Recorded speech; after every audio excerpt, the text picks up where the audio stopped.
CM योगी ने कहा जांच रिपोर्ट का इंतजार है, जैसे ही रिपोर्ट आती है सबसे बड़ी कार्रवाई की जाएगी। जो जो लोग कफ सिरप कांड के गुनहगार हैं वो सलाखों के पीछे जाएंगे।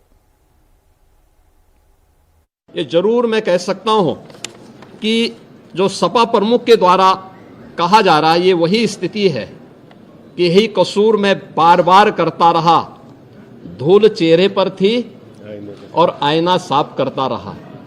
यानी फोटो इनकी है उन माफियाओं के साथ, तो स्वाभाविक रूप से अवैध लेन देन में भी संलिप्तता कहीं ना कहीं सामने आएगी। जांच आने दीजिए, दूध का दूध और पानी का पानी सबके सामने आएगा।